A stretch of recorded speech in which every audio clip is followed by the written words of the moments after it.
Beauty is pain. As women, we've all heard the quote throughout our lives. It almost serves as a justification for causing harm to ourselves for the sake of attaining a certain beauty standard. As time has progressed and new technologies and processes have been created, the beauty-to-pain ratio seems pretty unbalanced. Women are risking their lives in beauty shops, nail salons, makeup counters, and just recently, on surgical tables. Were beautification processes always this scary, or did they just become so in recent times? Let's take a look at history to find out. The earliest records of beauty regimens start in ancient Israelite times, Greek culture, Roman culture, and Egyptian culture. Let's begin in ancient Israel with Queen Esther. Before she became a queen, Esther 2:12 shows us that she, along with the other maidens of the land that were selected to be presented to King Artaxerxes, had to go through an extensive purification process in order to be presentable. This process was 12 months long and included purification of oils for 6 months and purification of sweet odors and other things for the purifying of the women for another 6 months. These would have included oils and sweet odors such as frankincense and myrrh, olive oil, and other fragrant essential oils. In Greek culture, the word cosmetikos originated in the Greek, which gives us the English word for cosmetics today. Included in their regimen was white lead, yikes, and chalk powder, which replaced the white lead because of sudden deaths and other health complications, crushed mulberries, clay, red iron, charcoal oils, honey, and olive oil. Roman women were not too different from the Greeks in that they also favored white pasty complexions and opted for cosmetics that would create this type of look. White lead, white marl, and chalk powder were used. They also used mulberry juice, wine dregs, rose and poppy petals, red chalk, and crocodile dung for their cheeks. Gross. Egyptian women loved their eye enhancements and headdresses. They are most known for their use of sulfite and malachite minerals for eyeliners. They also used seaweed, iodine, and carmine beetles for lip colors. Additionally, they were very conscientious of aging and used almond oils, apple cider vinegar, Dead Sea salt scrubs, and honey and milk baths as anti-aging regimens. In Egypt, makeup and beauty were recognized as more than just beauty regimens. These were honorable rituals done to serve their gods and goddesses. Over time, makeup ingredients have taken a less holistic approach and have turned to more toxic ingredients that are cheap to produce, quick to manufacture, and easy to distribute in many different products and companies. Some of these ingredients widely used in cosmetics are talc, triclosan, lead, mercury, phthalates, parabens, and formaldehyde, to name a few.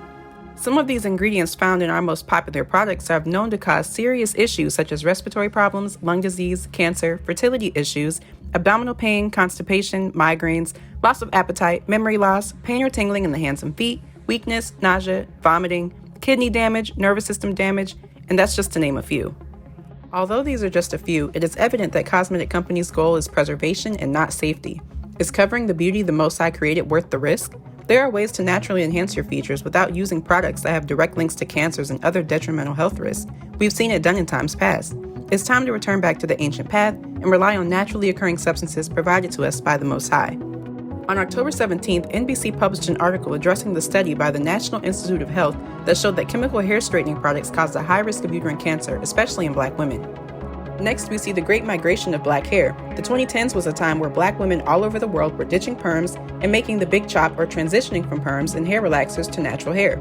Within this transition, synthetic wigs and weaves were becoming more mainstream. But if the material used in synthetic hair consists of plastic fibers, acrylic, and polyester, is this any better than chemically altering our hair? These materials are also highly toxic carcinogens and highly flammable. Doesn't seem to be any better. Human hair may be quote-unquote safer to use and less toxic, but the means by which this hair is acquired is something important to note. The hair extension industry is built on the sacrifices of Indian women, literally. Indian women from across the country stand in lines of thousands of other women who participate in head-shaving rituals. According to the Hindustan Times, these women sacrifice their hair to ask their gods for good fortune and health. I think it's safe to say, being that India is the world's biggest exporter of human hair, that their gods have appreciated their sacrifices. Are funding rituals and sacrifices something that we want to take part in? Do we not then become the gods providing the good fortune for this sacrifice? In the 1960s, the fastest growing and most dangerous cosmetic surgery worldwide became the Brazilian butt lift.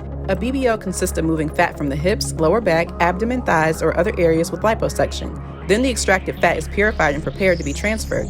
The fat is then injected at specific points in the butt to increase shape and volume. Complications from this procedure include infection, excessive bleeding, asymmetrical results, tissue necrosis, sensation loss, scarring, seroma, fat embolism, deep vein thrombosis, and cardiac and pulmonary complications. A survey of over 700 surgeons showed that 3% of their patients have died after getting the deadly procedure. BBLs became more popularized and widely accepted due to celebrity influence, social media trends, and gender-affirming care. Transgender women would undergo these procedures in hopes of becoming more of the woman that they felt they were on the inside, regardless of the gender they were born into. Natural-born women report that they desire these procedures to achieve the body shape that society deems as more womanly. Trans women desire these procedures for the same reason. Herein lies the problem. A natural-born woman should not seek out a cosmetic procedure for the same reason a trans woman does. Doesn't that seem a bit off?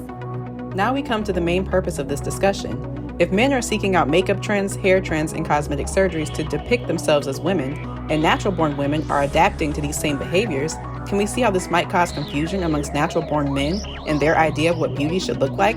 This even causes confusion for the youth as they soak up all of this information that is readily available at their disposal. Natural-born women should not have to try and achieve looks that men are having to overcompensate for. The Most High created this separation for a reason and did not need our help in our own artificial attempts at recreation. We must learn to be grateful for how we were created, as we were fearfully and wonderfully made. What we are seeing is the rise of the GMO woman. The woman who has to overcompensate and prove her femininity while adapting to trends and processes necessary for men to attempt to participate in womanhood. The woman who has modified herself outside of the parameters the Most High has set. These extensive measures are not needed to accentuate who you are. Remain humble, fill yourself with the spirit of the Most High. Be the light. All that you are artificially searching for will come naturally when the Most High is your primary focus. Men desire natural-born women to look exactly how the Most High created them. Natural. Beware of conforming to unnatural practices. In your pursuit of becoming your best self, you might just become the worst.